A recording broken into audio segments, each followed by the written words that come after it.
छत्तीसगढ़ के नारायणपुर जिले में गुरु और शिष्य के रिश्ते को शर्मसार करने वाली घटना पिछले दिनों घटी थी। वहां एक 8वीं की छात्रा ने स्कूल के 3 शिक्षकों पर अश्लील हरकत करने का आरोप लगाया था। छात्रा की शिकायत पर 3 शिक्षकों पर एफआईआर दर्ज कर लिया गया है। पॉस्को सहित कई धाराओं में केस दर्ज होने के बाद से 3 शिक्षक फरार हैं।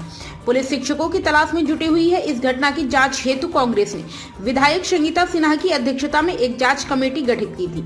वहीं इस पूरे मामले में आज कमेटी के अध्यक्ष विधायक संगीता सिन्हा ने कांग्रेस प्रदेश मुख्यालय राजीव भवन में प्रेस कॉन्फ्रेंस को संबोधित करते हुए राज्य सरकार पर अपराधियों को संरक्षण देने का आरोप लगाया है।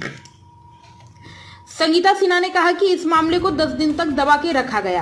अब तक इस मामले पर आरोपी शिक्षक को गिरफ्तार नहीं किया गया है। कहीं ना कहीं सरकार के संरक्षण में हो रहा है।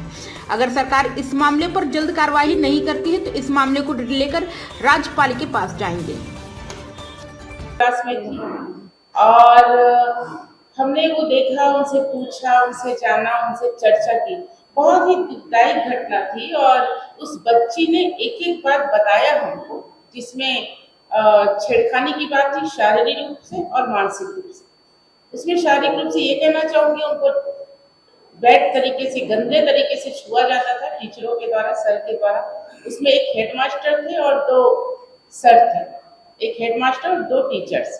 और उनके द्वारा मोबाइल दिखाने के बहाने उनको रूम में बुलाना, पानी लेके बुलाते थे, पानी को खुद से पिलाने बोलते थे, उनके हाथ में कुछ लिख देना, टच करना। ऐसे बहुत सारे बातें हैं जो बहुत ही घृणित कार्य कहा जाए।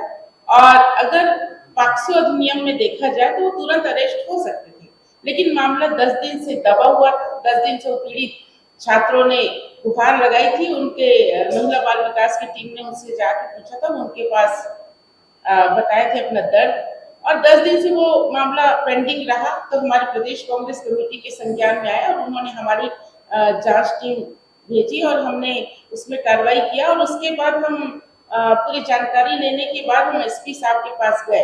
तो एसपी साहब का कहना था कि कलेक्टर जी उसमें जांच कमेटी बनाई है और उसमें जांच चल रही है। लेकिन मैं आपको बताना चाहूंगी, जांच कमेटी की बात की है, लेकिन कहीं पे उस बच्ची के पास ना कोई जांच कमेटी गई, न उस गांव में कोई जांच कमेटी गई, न उस परिवार से मिला। और इसके बाद उन बच्चों, उन परिवारों में एक दहशत का माहौल था, क्योंकि वो अपना जो दर्द है उसको बयां कर चुके थे, कोई कार्रवाई नहीं होनी थी। तो उनके मन में डर था कि हमारे ऊपर कोई अटैक कर देगा, कोई हमको मार डालेगा। ऐसा गांव वाले में दहशत का माहौल था।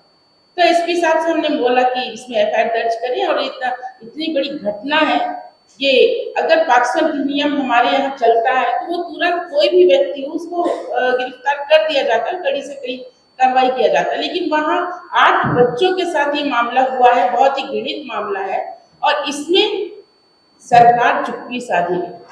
और उसमें मुझे तो लगा कि अधिकारी गोल मोल जवाब दिए, क्योंकि हमने एसपी साहब से बात की तो उन्होंने कहा कि मैं अभी शाम को मिलने जाता हूँ, कल शाम तक कार्रवाई करके अरेस्ट करवा देता हूँ। लेकिन आज तक न उन्हें अरेस्ट किया गया। अगर उसके बाद हमने उनके पेरेंट्स को कहा कि आप उसमें कार्रवाई के लिए एफआईआर दर्ज कीजिए, तो वो हुआ, लेकिन अभी तक साइलेंट है। अभी तक न उसमें सिर्फ एफआईआर दर्ज करके वो पड़ा हुआ है, अभी तक ना उन टीचर को गिरफ्तार किया जा रहा है। मुझे तो ये लगता है कि उनको संरक्षण दिया जा रहा है शासन। और साथ में यही घटना नहीं है, इसके साथ मैं बताना चाहूंगी, 25 फरवरी को 2024 को कांकेर जिले में कोयली बेड़ा थाना के क्षेत्र में पुलिस मुठभेड़ में 3 निर्दोष आदिवासी मारे गए, जो हाई कोर्ट में जज की निगरानी न्यायिक जांच मांग लेकर राज्यपाल को 6 मार्च को राज्यपाल को सौंपा भी गया। इसी के साथ बस्तर के मुतवेंडी गांव में विगत 1 जनवरी 2024 को बस्तर के में ही बंदूक से निकली एक गोली से मासूम की हत्या हो गई। तो ऐसे कई घटनाएं, अगर मैं बालोद विधानसभा की बात करूं तो मेरे यहाँ 2 साल छोटी सी बच्ची के साथ रेप हुआ है। गुंडरदेव क्षेत्र में 17 साल की बच्ची के साथ रेप किया गया। ऐसे बहुत सारे आप देखे होंगे, भिलाई में एक बच्चे के साथ बलात्कार हुआ।